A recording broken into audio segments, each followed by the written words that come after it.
और हम एक ऐसे विषय को लेकर के आए हैं जहाँ पर इस विषय पर बात हो, जहाँ पर लॉ की बात हो, वहाँ पर इमोशंस की बात हो। हम गवर्नमेंट को ब्लेम कर सकते हैं, जो समाज के ठेकेदार हैं, लॉ मेकर्स हैं, उनके ऊपर बात डाल सकते हैं। सबसे बड़ा रोग क्या कहेंगे लोग। Hi, this is Meghna Tiwari. You guys are watching me on Bollywood Helpline. एक ऐसा टॉपिक जिसके बारे में आज भी लोग बात करने से डरते हैं। फाइनली बॉलीवुड ड्रामे खत्म होने के बाद एक ऐसे मुद्दे पे बात की जा रही है जिसकी बहुत ज़रूरत है इस देश में। जी हाँ, मैं बात कर रही हूँ लकीर फिल्म की, जिसके ट्रेलर ने मेरा दिल जीत लिया। आई स्वेयर मैंने इस ट्रेलर देखा है। पर्सनली आई फील दैट कि ऐसे टॉपिक पे लोग क्यों नहीं बात करते हैं। आज भी इंडिया में देखा जाता है कि रेप जैसी चीज़ों को लेकर लोग शांत रहते हैं, नहीं बात बाहर मत निकालो।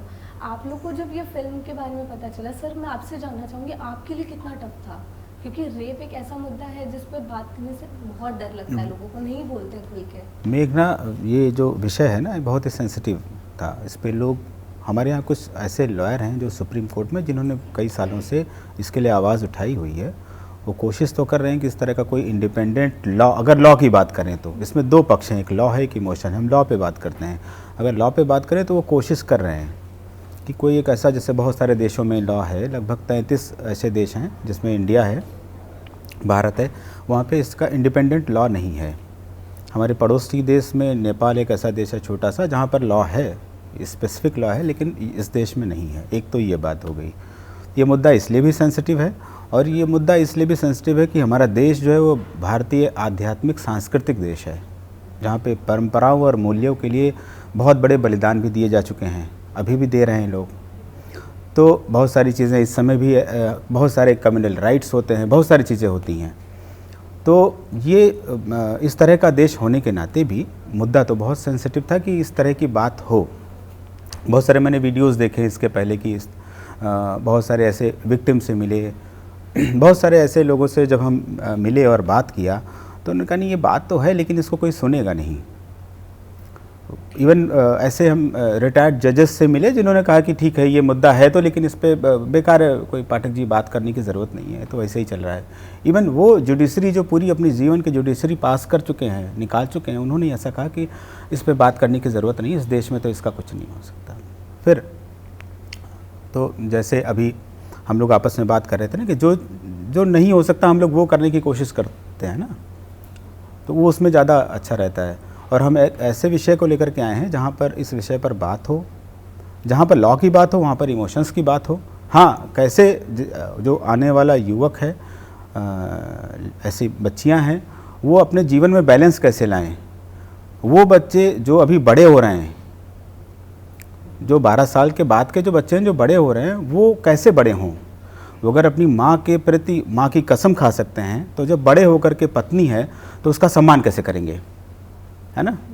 वो ऐसी फिल्म है ये।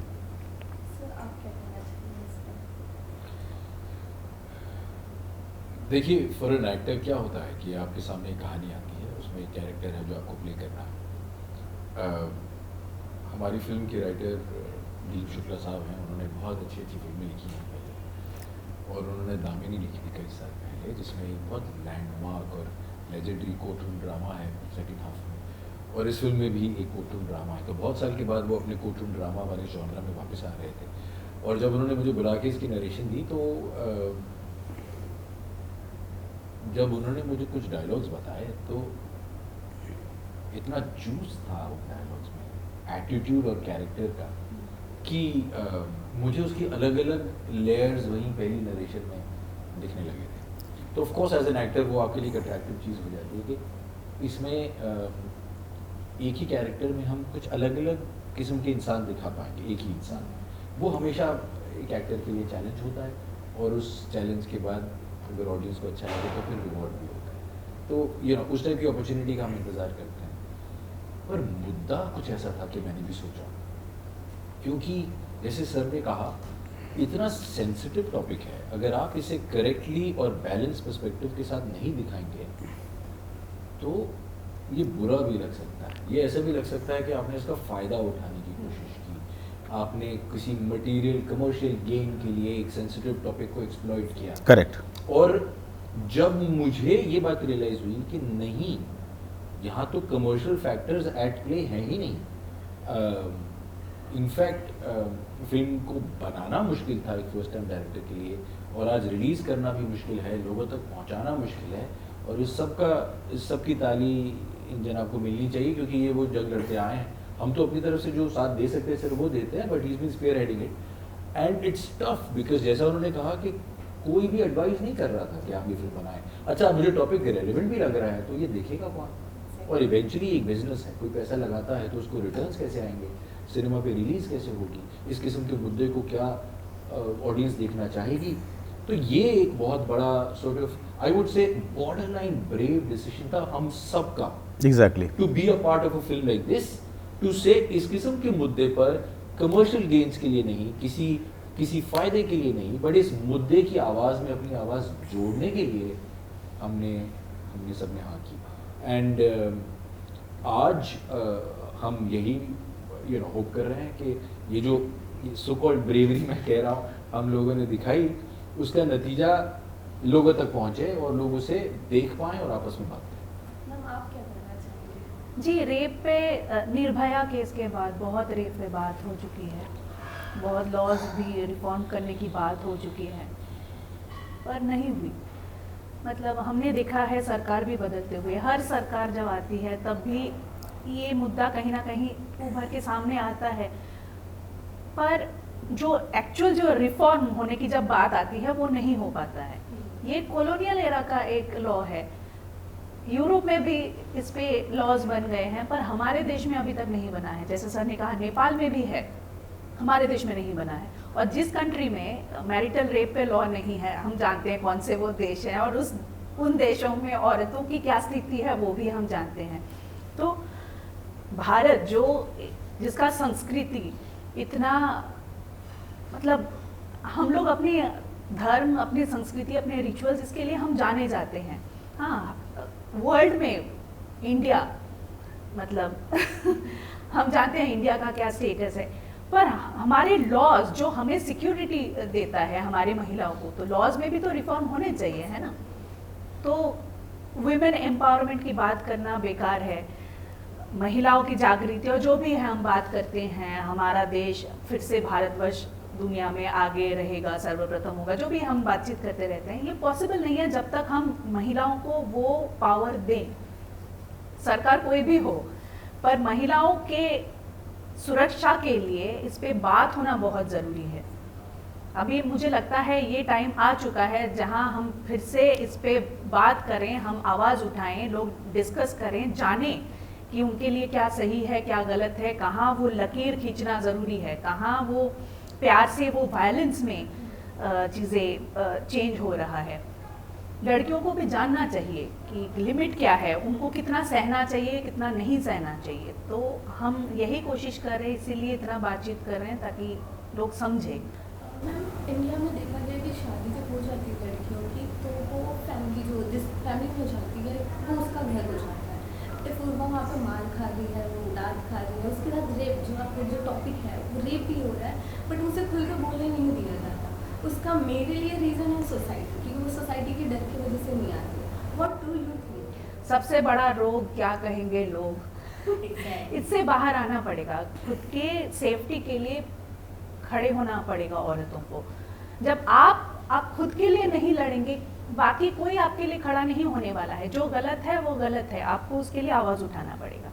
पर प्रॉब्लम यह है कि लोग बोल रहे हैं कि इस लॉ का दुरुपयोग भी हो सकता है। जैसे हम देखते हैं कि डिवोर्स केस में गलत केसेस भी फाइल होते हैं, है ना। लड़कों को भी कितना परेशानी झेलना पड़ता है, लड़कियां ये सब करके पैसे लूट के ससुराल से पैसे लूट के वापस जाते हैं, ये सब भी हमने देखा है।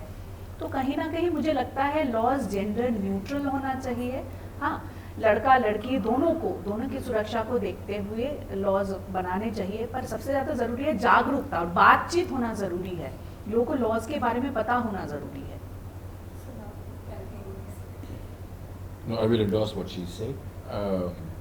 Of course, ये बहुत ही relevant point मैम ने कहा कि जेंडर न्यूट्रल लॉज होने चाहिए।